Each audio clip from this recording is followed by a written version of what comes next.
गुरु प्यारी साध संगत जी, राधा स्वामी। प्यारी साध संगत जी, आज के इस सत्संग में आप हमें सद्गुरु की पहचान करने के लिए कुछ लक्षण बताते हैं। सद्गुरु की पहचान करने के लिए हमें इन लक्षणों को अवश्य ध्यान में रखना चाहिए। आप द्वारा बताए गए यह लक्षण हमें सद्गुरु की पहचान करने में काफी सहायता प्रदान करेंगे। इसलिए आज का यह सत्संग बड़ा ही महत्वपूर्ण सत्संग है। आज के इस सत्संग को अंत तक अवश्य सुने। सबसे पहले तो आप कहते हैं कि जीव के लिए परमात्मा या सद्गुरु की पहचान कर पाना बड़ा ही कठिन कार्य है। क्यों? क्योंकि जीव का पहचान करने का दायरा काफी छोटा है।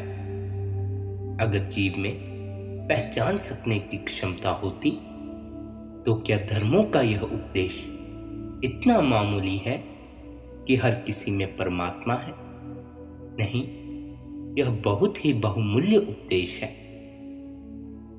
अगर जीव में पहचान की क्षमता हो तो उसे अपने मित्रों, अपने माँ बाप, अपने भाइयों और अपने आसपास के लोगों में परमात्मा नजर आ जाएगा। परमात्मा की पहचान हो जाएगी। मगर जीव का पहचान करने का दायरा काफी छोटा है, इसलिए उसे हर किसी में परमात्मा नजर नहीं आता और उसके जीवन में अपने मित्रों से भी झगड़े होते रहते हैं, माँ बाप से भी झगड़े होते रहते हैं, भाइयों से भी छोटी मोटी लड़ाइयां होती रहती हैं, केवल और केवल इस वजह से कि वह उनमें परमात्मा की पहचान नहीं कर पाता। अगर जीव में पहचानने की क्षमता होती तो उसके लिए उसके माता पिता, उसके मित्र, उसके आस पड़ोस के लोग ही सद्गुरु हो जाते, या यूं कह लो कि सब परमात्मा हो जाते। इसलिए आप कहते हैं सबसे पहला कर्तव्य है कि जीव अपने आप को तैयार करे, अपनी पहचान के दायरे को खुला छोड़ दे, सीमित ना करे। उसे हर किसी में परमात्मा को पहचानने के लिए अपने आप को तैयार कर लेना चाहिए। केवल सद्गुरु की पहचान ही करना काफी नहीं है। और सच तो यह है कि सद्गुरु का मकसद भी यही है कि तुम हर किसी में परमात्मा की पहचान कर सको। एक पत्ते से लेकर मनुष्य तक यह संकल्प कर लो कि अब तुम किसी की निंदा नहीं करोगे, किसी की बुराई नहीं करोगे, किसी के बारे में कोई विचार नहीं बनाओगे। केवल और केवल हर किसी में उस परमात्मा की पहचान करने का लक्ष्य अपने सामने खड़ा कर लो। आप कहते हैं जिनका हृदय बड़ा है, जो हिम्मतवर है, वह किसी एक विशेष में परमात्मा की पहचान करने नहीं निकलते।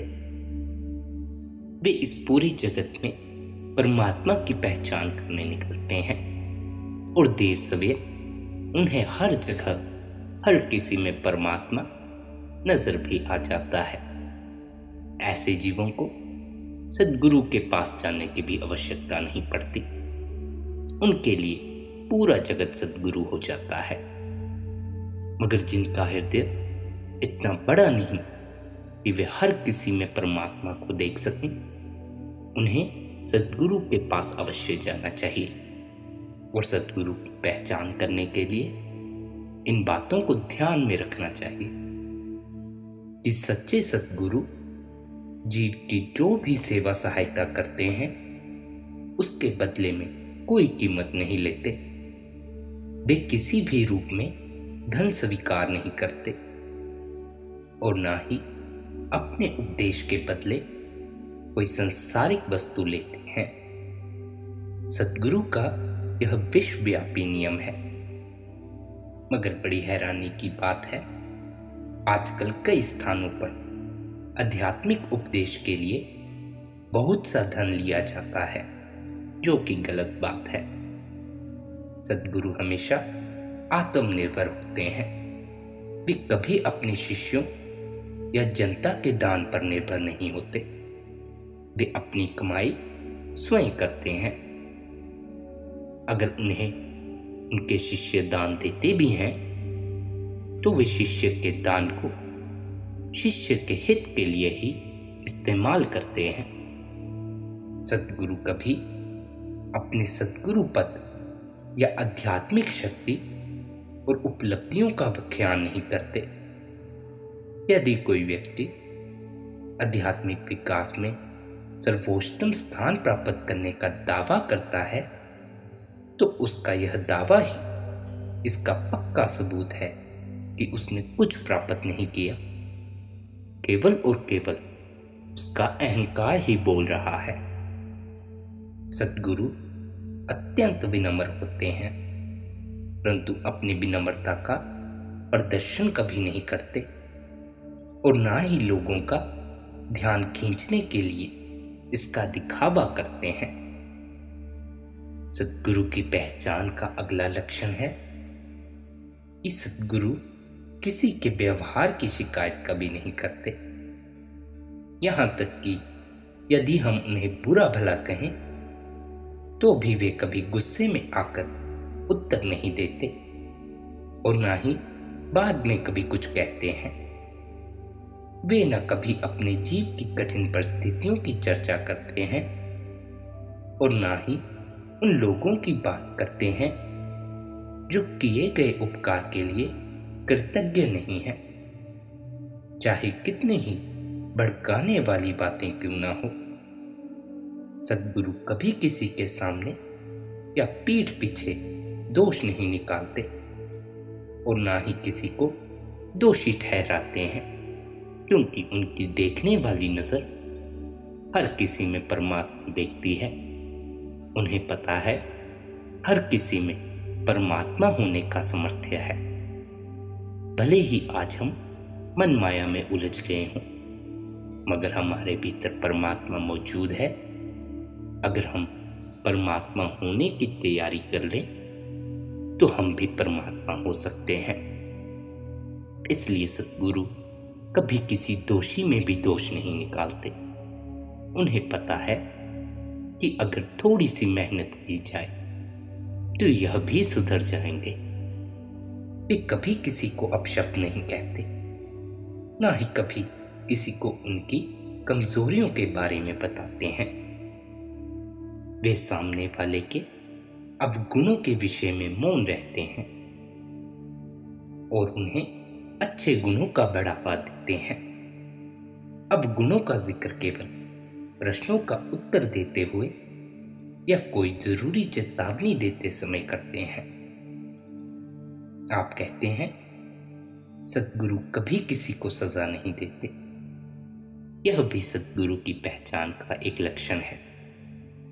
यहां तक कि अपने घोर शत्रुओं या जिन्होंने उनके साथ दुर्व्यवहार किया हो उन्हें भी सजा नहीं देते। वे बुराई करने वालों को सजा देने का काम काल पर छोड़ देते हैं। वे परमात्मा के नियम में दखल नहीं देते। सद्गुरु प्रेम के नियमों पर आधारित होते हैं। वे बिना कुछ मांगे उसी प्रकार सभी को अपना प्रकाश तथा प्रेम देते हैं, जिस प्रकार सूर्य अपना प्रकाश तथा गर्मी सबको एक समान देता है। सूर्य कभी किसी के साथ भेदभाव नहीं करता कि आज इसे धूप में रखूंगा या इसे छाया में रहने दूंगा। उसी प्रकार सद्गुरु हैं। वे किसी में अच्छा बुरा नहीं देखते।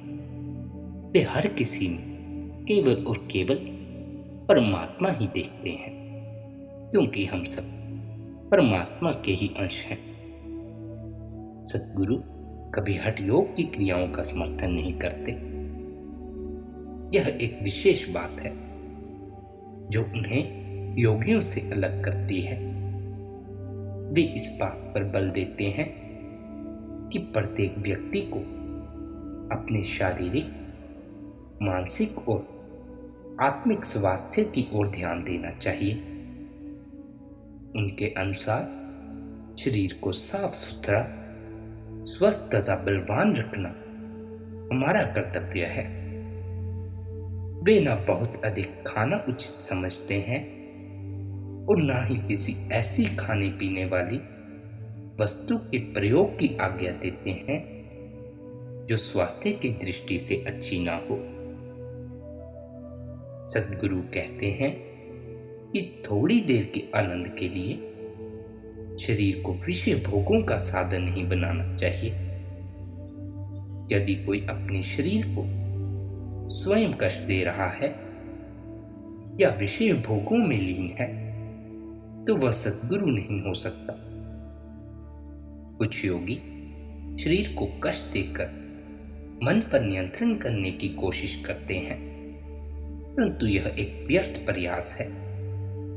मन को इस प्रकार कभी वश में नहीं किया जा सकता। इसलिए हमें इस शरीर की कदर करनी चाहिए, इसे बेवजह कष्ट नहीं देना चाहिए। शरीर को कष्ट देने से कभी परमात्मा नहीं मिलता, क्योंकि परमात्मा कभी तुमसे नहीं कहता कि तुम अपने को कष्ट दो तो मैं तुम्हें हासिल होऊंगा। नहीं, परमात्मा प्रेम से भरा हुआ है। वह तो तुमसे इतना ही कहता है कि तुम एक बार प्रेम भरी निगाह से मेरी ओर देखो, मैं तुम्हें आनंद से भर दूंगा।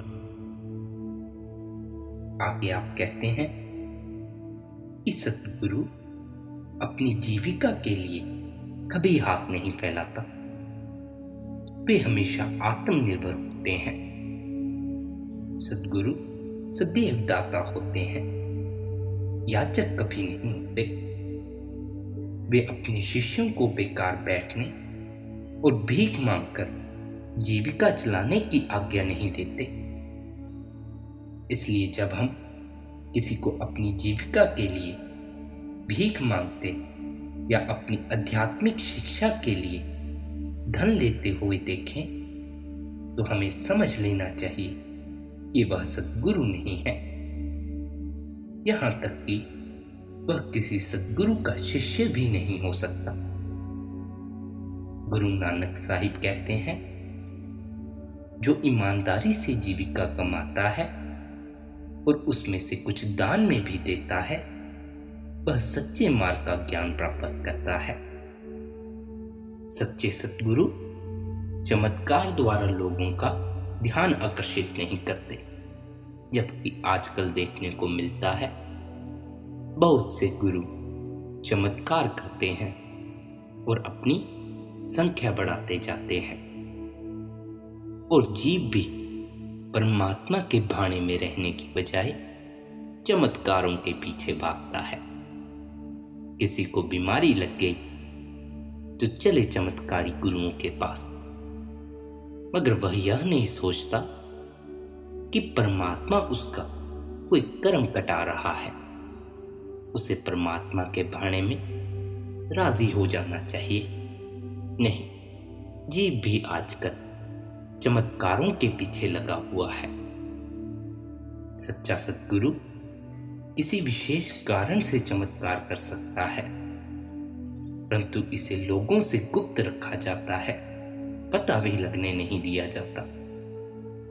और जो चमत्कारों का दिखावा करते हैं वह सच्चे गुरु नहीं, वह केवल और केवल अपनी संख्या बढ़ाने के लिए ऐसा करते हैं। जितनी संख्या बढ़ेगी उतना ही धन भी बढ़ेगा।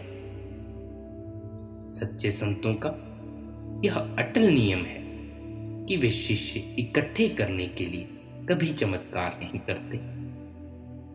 योगी चमत्कार करते हैं जैसे बीमारियों को ठीक करना, परंतु सच्चे सद्गुरु कभी ऐसा नहीं करते।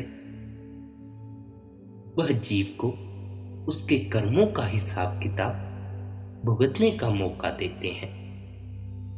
अगर आप अपने कर्मों का हिसाब किताब नहीं भुगतेंगे तो फिर आप मुक्त कैसे हो सकेंगे? आप चमत्कारों से अपनी बीमारियां ठीक कर रहे हैं। आप तो अपने कर्मों के हिसाब किताब से बचने की कोशिश कर रहे हैं। क्या ऐसा करना सही है?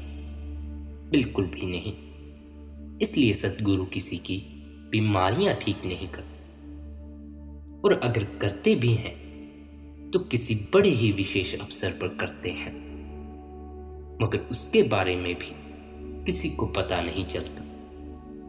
इसलिए इस बात का हमेशा ध्यान रखना चाहिए कि जो गुरु चमत्कार शिष्यों की भीड़ इकट्ठा करने के लिए या दिखावे के लिए करता है और कहता है कि मैं यह कर सकता हूं, वह सच्चा गुरु नहीं, वह दिखावे का गुरु है।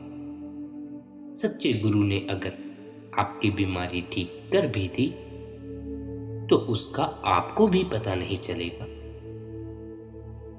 आप कहते हैं सच्चे सद्गुरु शब्द धुन अनहद नाद उस सच्चे नाम का उपदेश देते हैं और इसी का अभ्यास भी करते हैं। शब्द धुन अनहद नाद ही इनके सत्संगों और अभ्यास की विधि का सारांश भी है। यह शब्द धुन संपूर्ण सृष्टि का आधार है। सारी सृष्टि अनहद नाद से ही बंधी हुई है और यह बात कोई मजाक नहीं है। अगर आप अपने ध्यान को भीतर की ओर एकाग्र करते हैं तो आपको शुरुआत में साउंड ऑफ साइलेंस सुननी शुरू होती है। सन्नाटे की आवाज जैसे कि हमें घने जंगलों में सुनाई देती है, मगर वह आवाज हमें अपने भीतर सुनाई देती है। यह बात बताई नहीं जा सकती, अनुभव की जा सकती है। अगर मैं आपको यह समझा भी दूं कि वह आपके भीतर हो रही है, आप उस सन्नाटे की आवाज को 24 घंटे अपने भीतर सुन सकते हैं, तब भी इससे आपको कोई अनुभव नहीं हो पाएगा, क्योंकि अगर आप उसे सुन नहीं पा रहे तो आप कभी मेरी बातों पर विश्वास नहीं कर पाएंगे। वह अनहद नाद हम सुन सकते हैं, मगर बाहरी कानों से नहीं, भीतर के कानों से। अपने कानों का ध्यान बाहर की ओर लगाने की बजाय अंदर की ओर एकाग्र कर दो।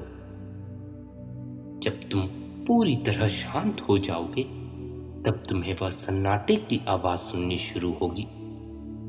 वही आवाज आगे पड़ाव दर पड़ाव बदलती जाती है।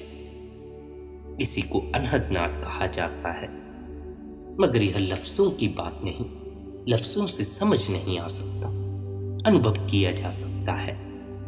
मान लो मैंने कोई गीत सुना है और मैं आपसे कहूं मगर आपने नहीं सुना, तो आप उसका आनंद कैसे ले सकेंगे? अगर आप आनंद लेना चाहते हैं, आपको भी उस गीत को सुनना पड़ेगा।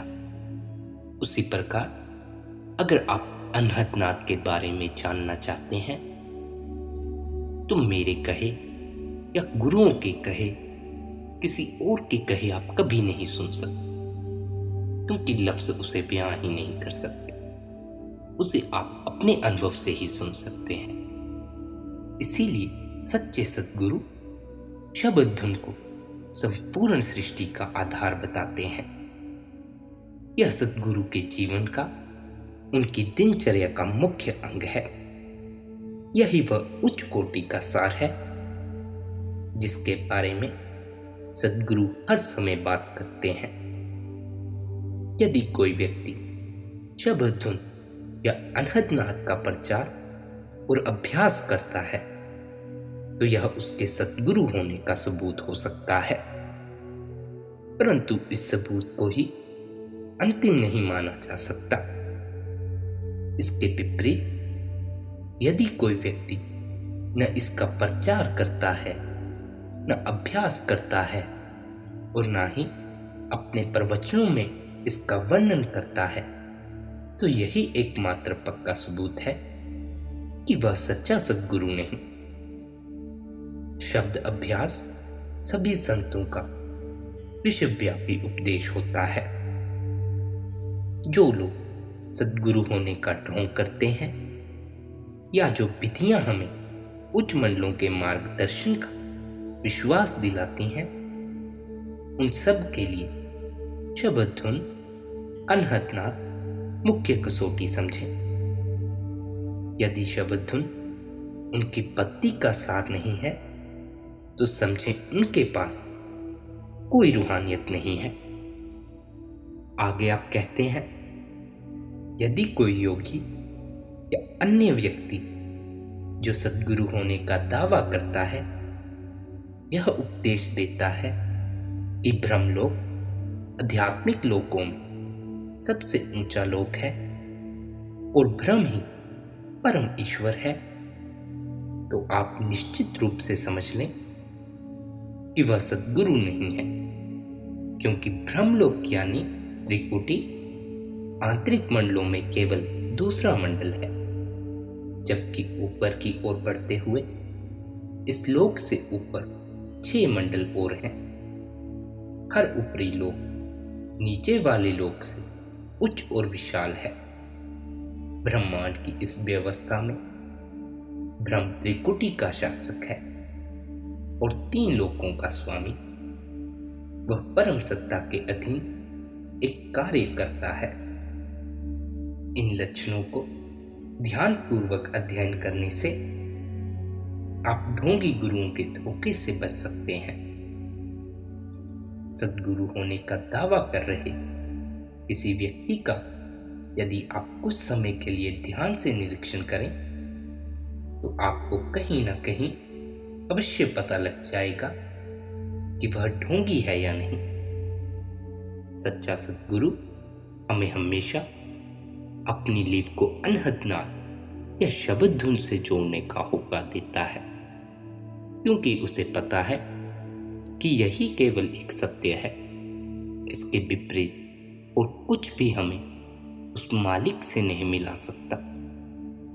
मालिक की प्राप्ति के लिए हमें अनहदनाद या शब्द धुन का अभ्यास करना चाहिए, क्योंकि अनहदनाद के या शब्द धुन के श्रवण करने से मन निर्मल होता है और हमें ध्यान लगाने में और सहायता मिलती है। फिर जो मन हमें विषय विकारों की ओर ले जाता है, अनहदनाद या शब्द धुन के साथ जुड़ जाने पर वही हमें ऊपर की ओर जाने में भी सहायता करता है, परमात्मा से मिलाप में सहायता करता है। शब्द धुन या अनहदनाद का ज्ञान लेने के लिए कि वह क्या है, हमें सद्गुरु की शरण में जाना चाहिए, क्योंकि यह केवल और केवल सद्गुरु की दया मेहर से होता है। नामदान के वक्त सद्गुरु हमें अनहदनाद या शब्द धुन से ही रूबरू करवाते हैं। शब्द धुन या अनहदनाद का अभ्यास करने के लिए हमें सच्चे सद्गुरु के पास जाना चाहिए और सच्चे सद्गुरु के लक्षण ऊपर आपने फरमा दिए हैं। इन लक्षणों का ध्यान रखें और सच्चे सद्गुरु की खोज करें, ताकि वह आपको शब्द धुन या अनहदनाद की बख्शिश करे और आप उस परमात्मा रूपी समुद्र में अपने निज घर में दोबारा लौट सके। राधा स्वामी जी।